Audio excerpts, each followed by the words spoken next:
सकाळी देवाचा आशीर्वाद घेऊन, नमस्कार करून चहा प्यायला घेतला. गरमागरम आलं जास्त टाकून केलेला चहा आहे. कारण घसा दुखतोय म्हटलं आलं चहात चांगलं टाकूयात. म्हणजे घसा शेकला जाईल. कारण चहा पिऊन मला करायचं आहे, मला अतिशय बोर होतं असं काम, ते म्हणजे क्लोजेट ऑर्गनाइज करायचं आहे. पण त्याआधी जरा स्वतःची स्किन केअर केली. आज हेअर वॉश केलं होतं त्यामुळे जरा केस बघितले.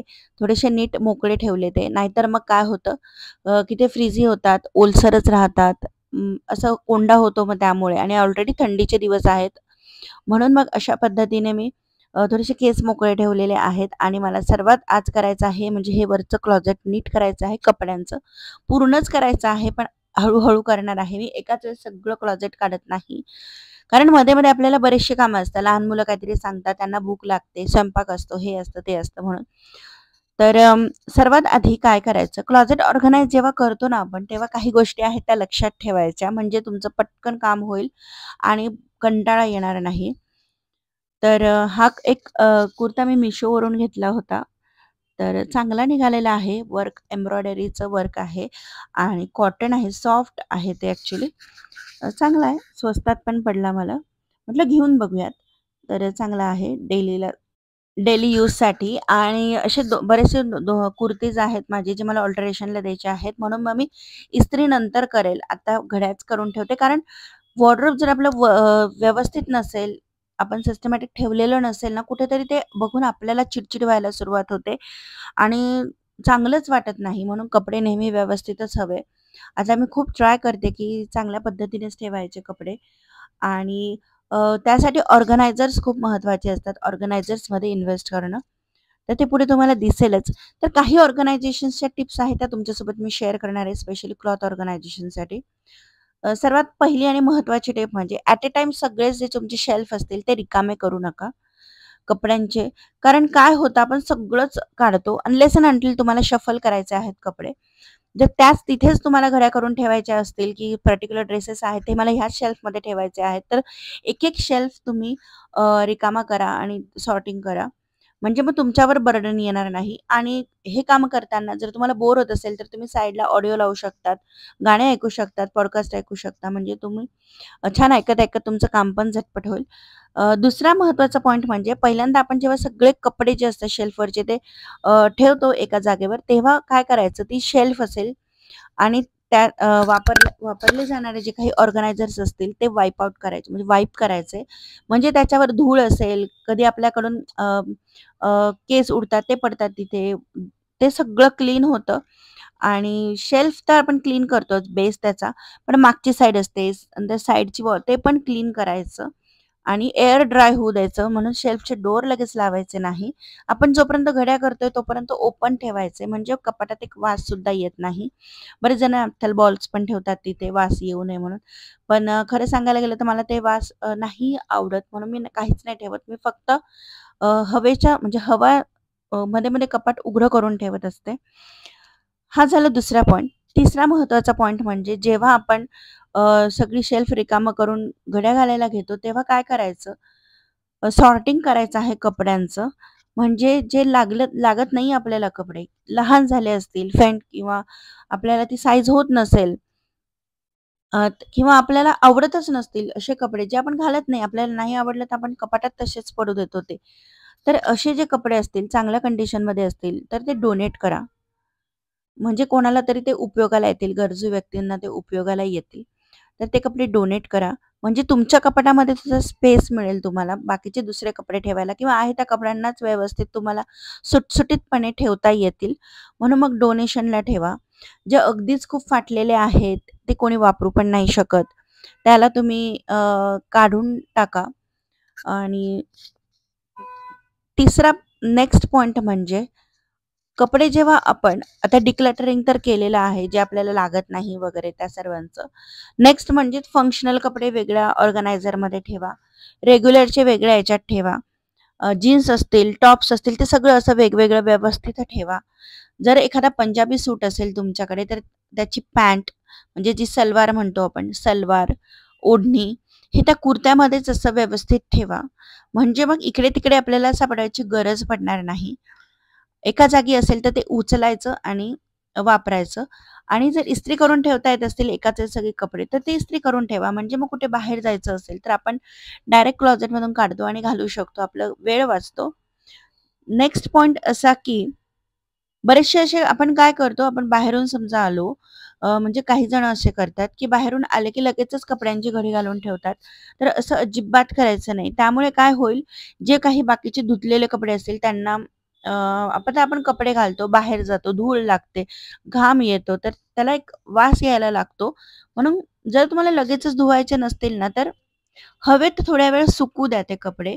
एक अर्धा 1 तास, 2 तास आणि त्यानंतर मग तुम्ही घडी घालून ते कपाटात ठेवा.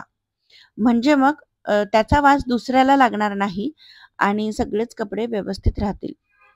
नेक्स्ट पॉइंट म्हणजे अ, चांगले ऑर्गनायझर्स घ्या. कारण काय होतं, आपण कपाटामध्ये मस्तपैकी घड्या करून कपडे ठेवतो. पण एक काढायला गेलं की त्याच्या खालचा तरी येतो, नाहीतर मग बाजूचा तरी पुढे ओढला जातो, नाहीतर मग धड-धड सगळे खाली पडतात आणि परत आपलं काम वाढतं. तर असं होऊ नये म्हणून मग मी अशा प्रकारचे ऑर्गनायझर्स Amazonवरून मागवलेले आहेत.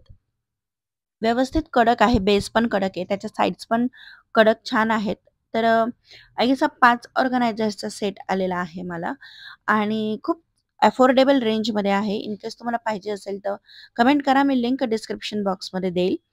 तर आणि याचा फायदा काय होतो, की समोर आपल्याला दिसतं, की कोणते कपडे आहेत, कोणते म्हणजे पाठीमागे काही लपून बसत नाही आणि अशा प्रकारे व्यवस्थित पण राहतात. तर मी काय करणार आहे, फंक्शनल एका ह्याच्यात डेली वेअरचे असतील ते एका ह्याच्यात ठेवणार आहे आणि बाकीच्या लेगिन्स वगैरे आहेत त्या घडी करून व्यवस्थित स्टॅक करून ठेवेल. म्हणजे मग ते दिसतील आणि हे ऑर्गनाइज करताना तुम्ही कलर वाईज ठेवू शकतात कपडे, टेक्स्चर वाईज ठेवू शकतात. मी मोस्टली काय करते, जे सुळसुळीत कपडे असतील, ज्याला इस्त्रीची गरज नाही, ते मागच्या साईडला ठेवते. कारण मागे बघू शकता तुम्ही जागा होती. म्हणजे जे फोल्ड पण केले तरी त्यांना काही प्रॉब्लेम नाही असे कपडे. आणि फ्रंटला जे आपल्याला इस्त्री करूनच लागतात असे कपडे मी ठेवलेले आहेत. तुम्ही कलरनुसार सुद्धा सॉर्टिंग करू शकता आणि सर्वात टॉपला मी असं एक कुर्ता किंवा पंजाबी ठेवते, की जो मोस्टली सिल्कचा असेल किंवा असा कडक असेल, जेणेकरून तो असा डगमगणार नाही. त्यानंतर मी साड्यांसाठी सुद्धा ऑर्गनायझर्स घेतलेले आहेत. साधे आहेत, झिपवाले पाउच म्हणतो आपण, साडी पाउच. तर त्यामध्ये साड्या ठेवलेल्या आहेत. तर ही दिवाळीची साडी होती आणि याच्यावर असं सुंदर असं ब्लाउज शिवलेलं आहे. सिंपल आहे पण सुंदर ब्लाउज आहे. आणि ही दुसरी साडी आहे, जिचा पदर खूप सुंदर आहे, भरलेली आहे मस्त. तर साड्या तर काही जास्त घालून होत नाही, पण ज्या काही आहेत त्या आपण व्यवस्थित ठेवायच्या. म्हणजे मग आपल्याला आणि त्याच्यावर जी साडी असेल त्याच्यामध्येच परकर त्याचं जे ब्लाउज असतं ते ठेवायचं. म्हणजे ऐन वेळेवर शोधाशोध होत नाही. अरे ब्लाउज कुठे गेलं? परकर कुठे गेलं? तर अशा छान साडीवरचं ब्लाउज मी असं शिवलेलं आहे. मोस्टली आपण काठ आडवे घेतो. तर मी असे उभे ठेवलेले आहेत आणि छान मोती त्यांनी विणून दिलेले आहेत. तर असं सुंदरसं ब्लाउज आहे. तर आता हे पण यामध्ये ठेवते. तर एवढं मी आवरत होते ऑर्गनायझर्स, तेवढ्यात स्वयंपाकाची वेळ झाली म्हणून मग तिकडे जाणार आहे. पण तुम्हाला दाखवते मी कशा पद्धतीने ठेवलेले आहेत. तर एका साईडला फंक्शनल आहेत. अजून आहेत फंक्शनल बॅगमध्ये ठेवलेले आहेत मी, कारण इथे एवढे बसणार नव्हते. एका साईडला ओढणी आहेत, लेगिन्स आहेत आणि साड्या वगैरे ठेवलेल्या आहे. त्यानंतर मी आली किचनमध्ये. तर किचनमध्ये बाकीचं काम करायचं आहे मला. स्वयंपाकाची तयारी करायची आहे. सर्वात आधी पाणी पिते, कारण अशी कामं करताना आपण पाणी प्यायचं आहे आपल्याला विसरून जातो. मग डिहायड्रेशन होतं आणि त्याचा त्रास होतो.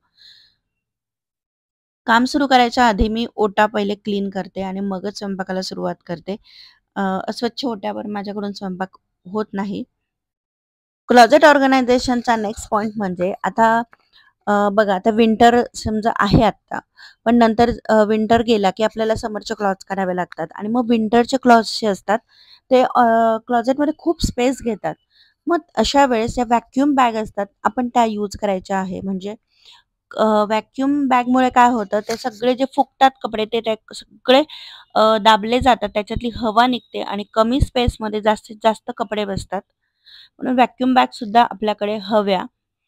त्या खूप मदत करतात. कारण काही-काही साड्या असतील, लेहेंगे असतील आपल्याकडे, ते खूप फुगतात. मग त्याच्यामुळे ते व्हॅक्यूम बॅगमध्ये ठेवले की जागा आपल्याला पुरते. नेक्स्ट जर तुम्ही शेल्फमध्ये हँगर यूज करत असाल तर अँटी स्लिप हँगर्स मिळतात, ते आणायचे. म्हणजे कपडे खाली पडत नाही आणि खालच्या कपड्यांना डिस्टर्ब करत नाही. तर अँटी स्लिप हँगर असतात ते आणायचे आहेत. बरेच मिळतात. लहान मुलांच्या कपडे असतील तर लहान साईजचे घ्यायचे आणि मोठ्यांचे असतील तर मोठ्यांचे घ्यायचे. आणि क्लॉजेट डीप क्लीन निदान 3-1 महिन्यातून तर एकदा करायचं. नाही 3 ते 6 महिन्यातून तरी एकदा नीट करायचं आणि मेक शुअर करायचं की ते नेहमी बंद राहणार नाही. म्हणजे कधीतरी थोडंसं ओपन ठेवलं की व्हेंटिलेशन होतं, एअर पण क्रॉस होते आणि त्यामुळे असा एक वास येत नाही. तर असे काही पॉइंट्स होते. आता मी हा खालचा कप्पा थोडासा नीट करून घेणार आहे, खालची शेल्फ. आय होप तुम्हाला आजचा व्हिडिओ आवडला असेल. व्हिडिओ आवडला असेल तर चॅनलला सबस्क्राईब करा, व्हिडिओला लाईक, शेअर, कमेंट करा.